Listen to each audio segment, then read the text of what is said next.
जो बनते हैं वो बिगड़ जाते हैं। कारण हैं? आपको क्या लगता है, क्या कारण हाँ, है? उसका कारण ये है ना जी। कि बने हैं, संत बने थोड़ी होते हैं। मोर के पंख जो है वो बनाए नहीं जाते, वो तो बने बनाए जाते हैं। मोर के जो पंख हैं उसमें कोई ब्रुश ले करके और चित्रकारी करता है मोर पंखों में? क्या करता है? कोई तो नहीं करता। स्वाभाविक बने आते हैं। ऐसे संत भी स्वाभाविक बने आते हैं। और जो अब हम किसी उद्देश्य को लेकर संत बन गए कि चलो साधुओं के प्रति लोगों की बड़ी श्रद्धा है, हम साधु के भेष में होंगे तो हम लोग रुपया बहुत देंगे, हमारा बहुत आदर करेंगे, बहुत सम्मान करेंगे। तो हमारा उद्देश्य क्या हुआ?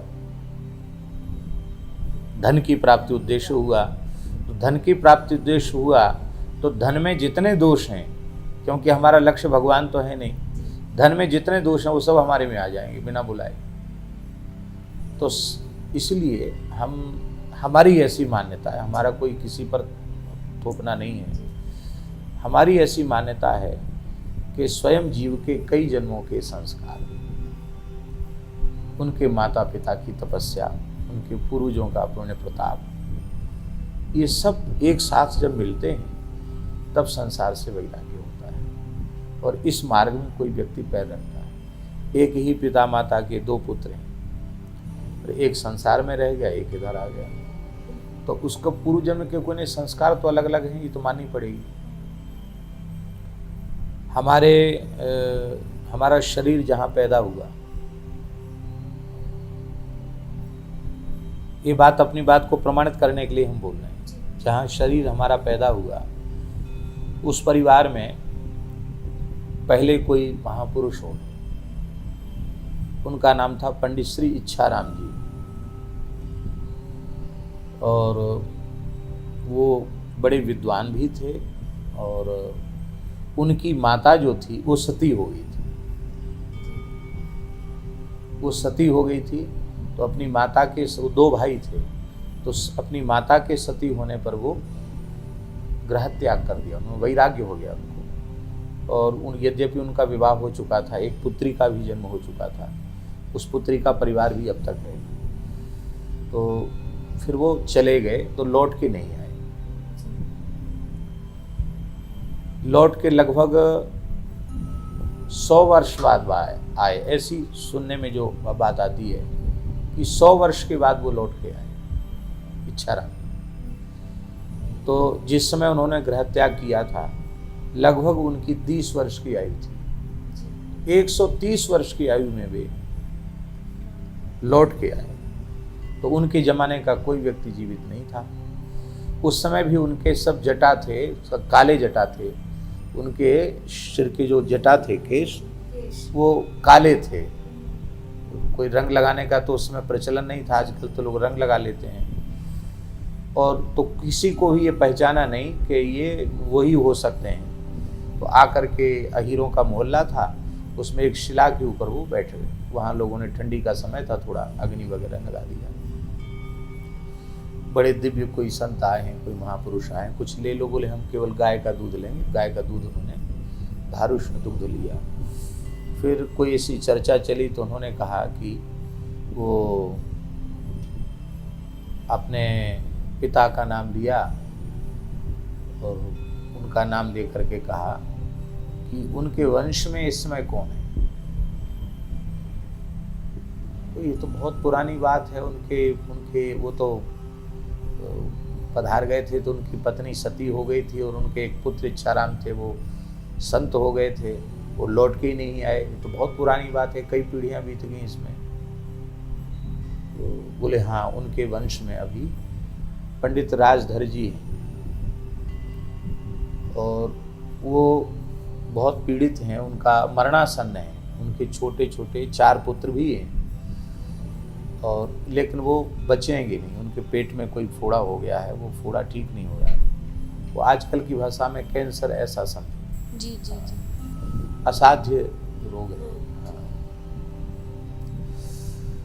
तो लोगों ने जाकर उनसे कहा कि ऐसे संत आपके पूर्वजों का नाम ले रहे हैं। तो फिर दूसरे दिन उन्होंने कहा महाराज हमारे गांव के महाराज हैं, तो कष्ट में हैं, चल के आ नहीं सकते, आप वहाँ तक चली। तो वहाँ गए तो फिर उन्होंने कुछ कृपा की और तत्काल ठीक कर दिया। वो जो घाव था उसको तत्काल, यद्यपि वर्तमान विज्ञान इसमें विश्वास नहीं करता है, लेकिन अनहोनी घटनाएं घट जाती हैं, उन्होंने बिल्कुल ठीक कर दिया।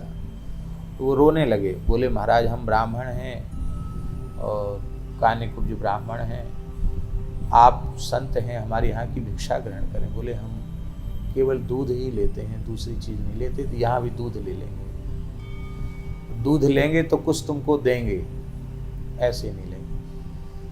तो उन्होंने कहा कि हम तब लेंगे आपसे जब आप अपना परिचय देंगे, आपने हमारे पूर्वजों का नाम कैसे लिया। तब उन्होंने कहा कि इच्छाराम हरि। तो बड़ा बड़ी भारी आश्चर्य की बात थी। तो बोले अब मांग लो तुमको जो मांगना हो, रोग तो तुम्हारा ठीक हो गया, अब खूब दीर्घायु हो गए तुम, लेकिन अब तुम्हें जो मांगना है वो मांगो। उन्होंने कहा कि हमने आज तक कभी न भगवान से मांगा न संतों से मांगा, आप अपनी इच्छा से जो देना चाहो वो दे दो।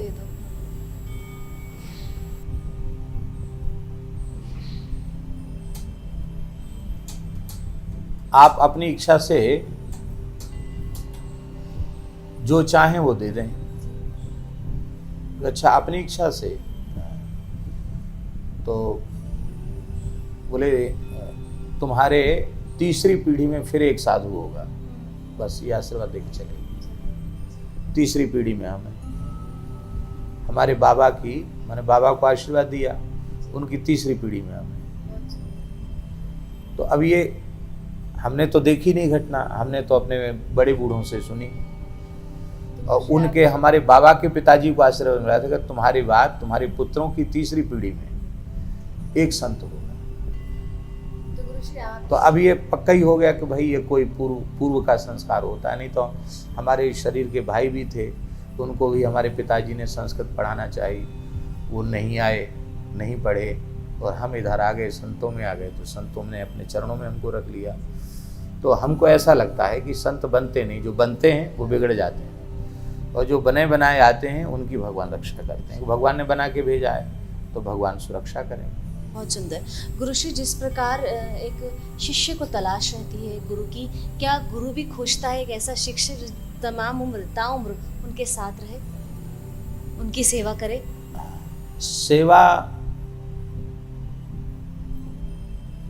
सेवा है आज्ञा पालन, और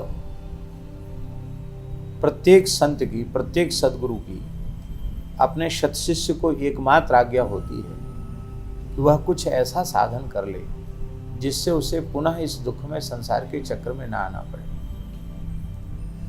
तो हमारे विचार से शिष्य कहलाने का अधिकारी वही है। ऐसे सुपात्र की खोज गुरु को भी रहती है जो ऐसा साधन करे कि उससे लौट के संसार में ना आना पड़े। साधन तो करना पड़ेगा, जैसे दीपक की चर्चा करने से अंधकार की निवृत्ति नहीं होती, ऐसे ही बिना साधन किए जीव अध्यात्म के मार्ग पर आगे नहीं बढ़ सकता। साधन तो उसे करना ही चाहिए। गुरुश्री, हमारे तमाम दर्शकों के लिए संदेश रूप लेने से पहले एक विशेष बात आपसे और जानना चाहूंगी।